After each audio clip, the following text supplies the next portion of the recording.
Hey,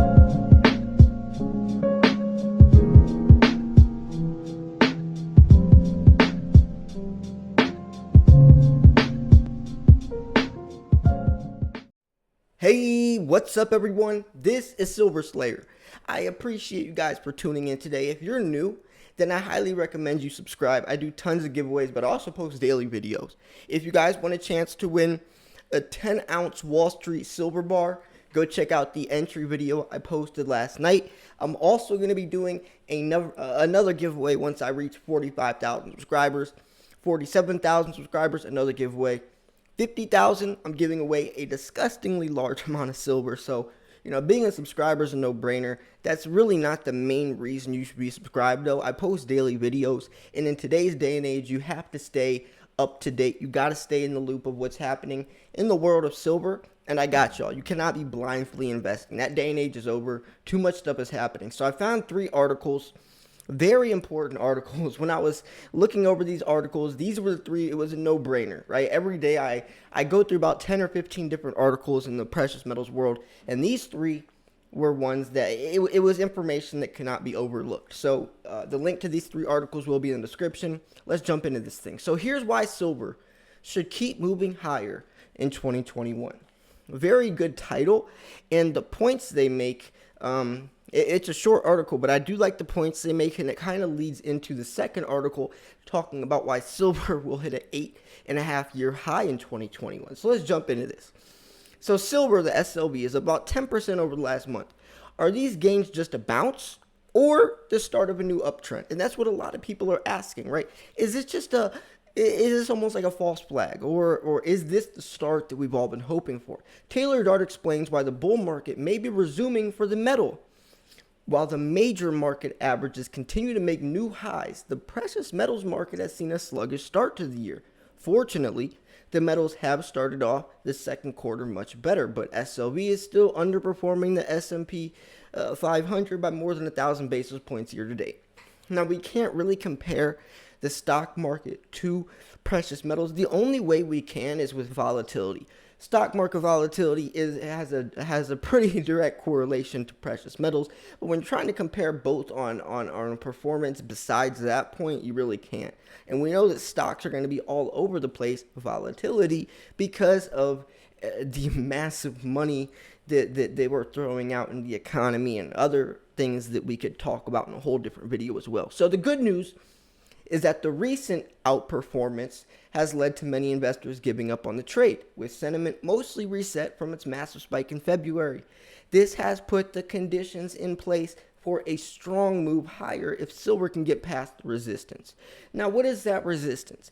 I would say the $30 mark is a pretty good number to go off of, and that's because so many times we've seen silver approach, well, not so many, but the biggest one, the most recent one, was the Wall Street silver move for those 2 days where silver was just around that $30 mark. And if that happens again, everyone's going to be trying to jump on the silver train.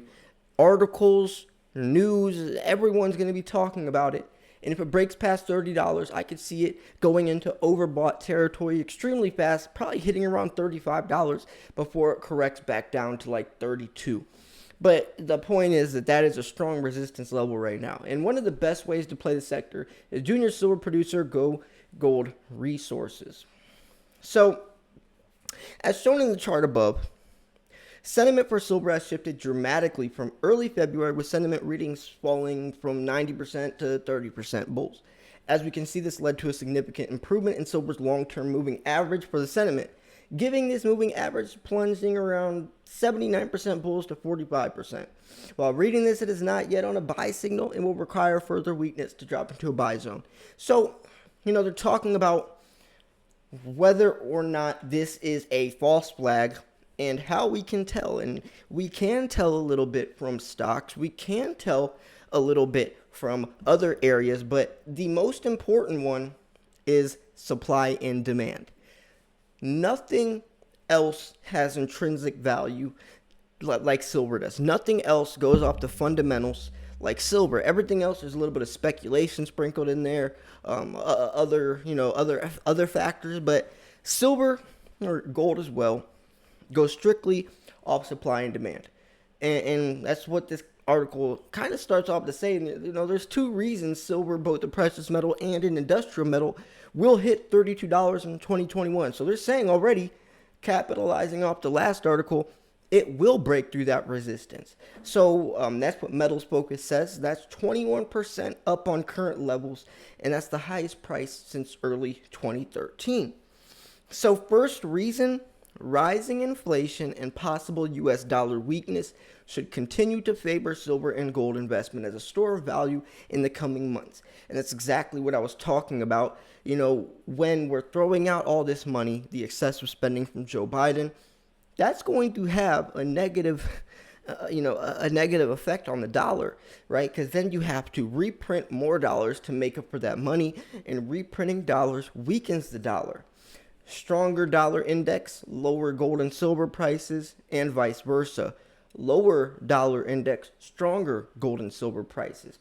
So secondly, there's the industrial side. On top of jewelry demand, which is mainly what gold is used for, post-COVID green economic recovery requires a lot of silver for things like solar panels and electric vehicles, where we know we're in a new digital age. The average 2SQM solar panel can use 20 grams of silver. So remember that number. Think about that. So solar panels has been a very controversial topic about the amount of silver, photovoltaics. Before, there was a lot more silver used in solar panels than there is today. Around 6 months ago, scientists found a way to use a lot less silver, like 20% of the silver they originally were going to be needed in these solar panels. And a lot of people were saying that's going to hurt silver's price. But silver being used in other things like silver lithium ion batteries and etc., plus the amount of solar panels were going to be needed, actually caught up to that number and actually went above it. So that's not something we have to worry about. Solar power generation is expected to double by 2025 to about 1,100 gigawatts from just over 600 gigawatts currently. That will see the industry consume 1 billion ounces from 2020 to 2030. So current global silver production is just under 1 billion ounces per year. Then there's electric vehicles, which will each consume about 50 grams of silver, with additional amounts needed for charging stations, large stationary batteries, and associated infrastructure, right? So, they're talking about silver lithium ion batteries. So if we're consuming or if we're producing 1 billion ounces per year, and in 5 years we'd be consuming over 1 billion ounces with solar power alone, you can see how easily there could be a silver shortage. And not only with just industrial demand, all these numbers, but then individual buyers like you and I, the Wall Street silver raids, people when the price gets higher from the spotlight, people also coming over to silver from stocks or crypto, or people that's never invested a single dollar in their entire life. Everyone's going to want a slice of the silver pie, and there's not going to be enough silver to go around. So if the number of EVs sold rises to 30 million in 2028, that's another 26.5 million to 53 million ounces of silver per year.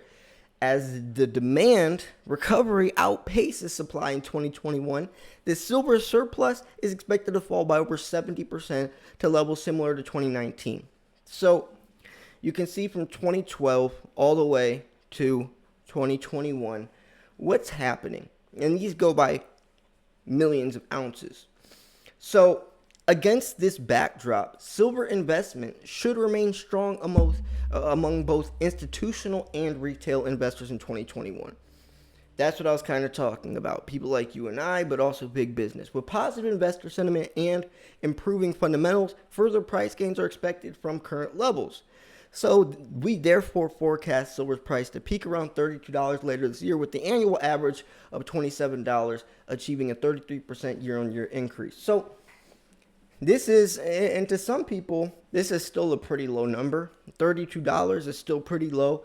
But in my opinion, I think they're still underplaying it. If silver does break past the $30 resistance, I could see it hitting $34, $35 extremely fast, going into overbought territory and then correcting back down to around $31, $32. Who knows though? There's still a lot of unknown variables. We're still only 5 months into the year. So if, and if anything crazy was bound to happen that could push silver to $50, right now would be the time. I mean, we're living in such a crazy time. We have to expect the unexpected. Now, ABC Bullion's talking about, but what about silver? Well, it's nice to see so many of you again. I'll admit, it's nice to be back in the saddle too. A decade of daily writing giving you twitchy fingers, but they don't find themselves tapping away at a keyboard.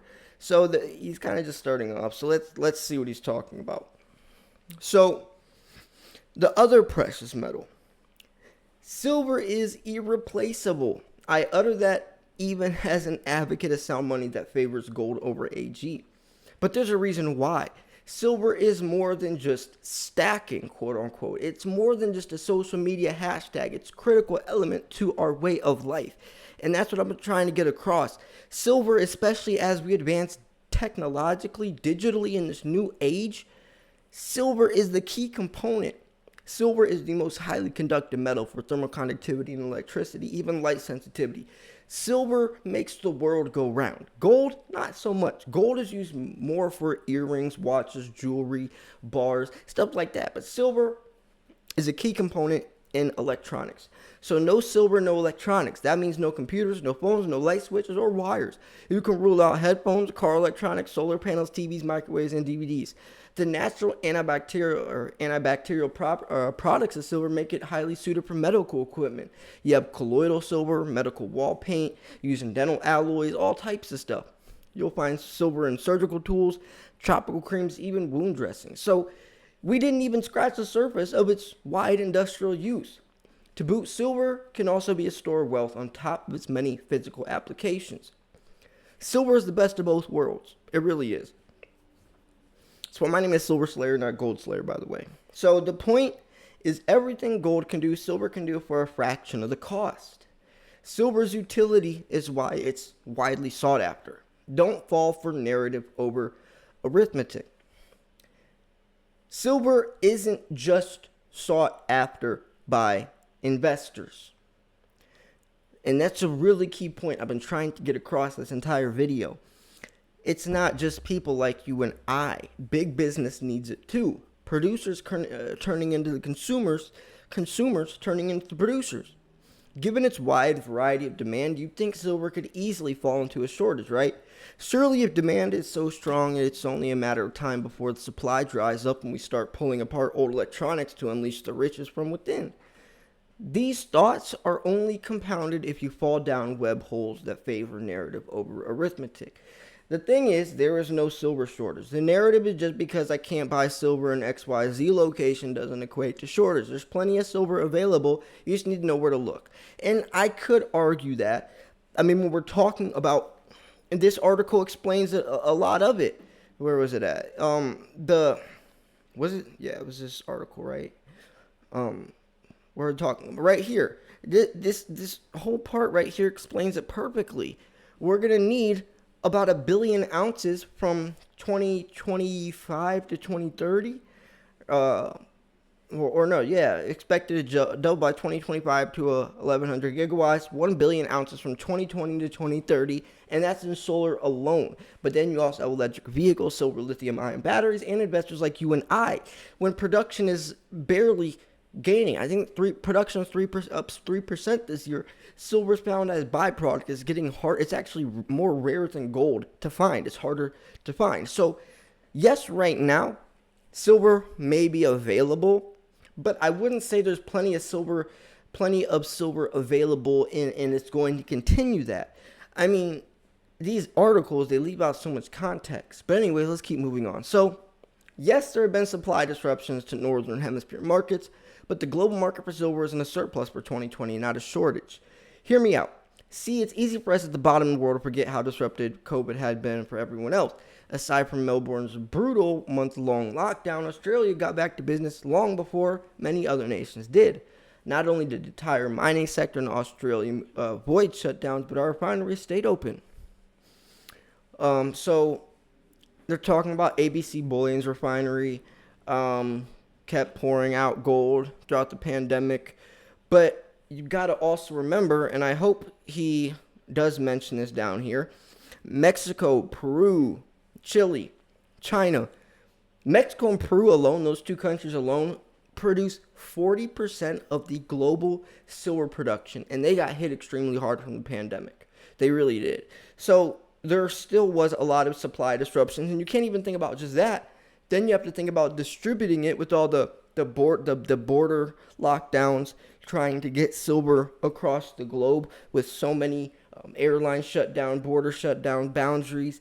It really did cause a huge disruption that I don't think people give enough credit to. So all this compounded the appearance of a shortage, but it's not shortage. It's actually about accessibility based on your location, which is that is a good point. But still, when we're looking forwards for the amount of silver we're going to need, I cannot see how production is going to keep up with that, especially as silver is found as a byproduct. There's not many silver mines anymore. They find silver by accident, and then most silver is getting thrown away while most gold is getting recycled. So they go into this, I think, a little bit right here. So the short version is, where demand was strong in one sector of the market, it is met with selling in another pocket. Then even gold supply of silver outpaced demand. So here's gold demand, global recycling by source. And then I want to see the silver one. Because, see, gold is used for jewelry, stuff like that. So it's always recycled. All gold is recycled. The rate of gold coming out of the ground is almost always going to stay above ground because people scrap gold out of laptops.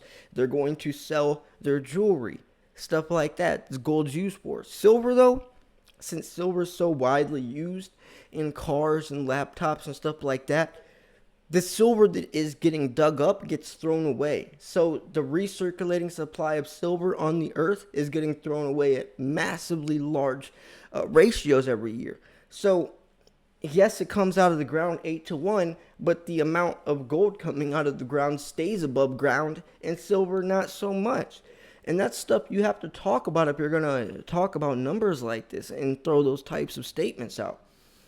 So here's another thing to remember, dear readers, that silver has strong scrap market. Often 20-25% of all silver comes from scrap. You can see in the chart, scrap silver market trends to follow the silver price. The higher the price goes, more scrap silver comes into the market, which increases the supply of the metal. Only part of the story, silver doesn't need web whispers or shouty headlines to encourage consumption of it. There's a couple of long-term trends driving that will push the price of silver higher in the years to come. Industrial demand is growing rapidly, the ore grade is falling, and not enough silver has found in recent years. I'll go into more detail. See, it's almost contradicting a little bit. I don't know. That article was good, but context matters, especially when you're sharing these articles to people new into the world of silver. When you're saying something and you're not giving the context behind what you're saying, it can be misled, it can be misinterpreted, and that's dangerous. So that's why I also do like kind of picking apart these articles and sharing my opinion on them as well. But anyways, I'm going to wrap this video up here. If you thought this video was educational, informational, at least entertaining, make sure to smash the like button. I post daily videos every single day. Make sure you subscribe. Approaching 45,000. Let's get that giveaway going so we can hit the 50K giveaway where someone's going to be getting a crap load of silver. Thanks for tuning in. This was Silver Slayer. I'll see you guys soon. Peace.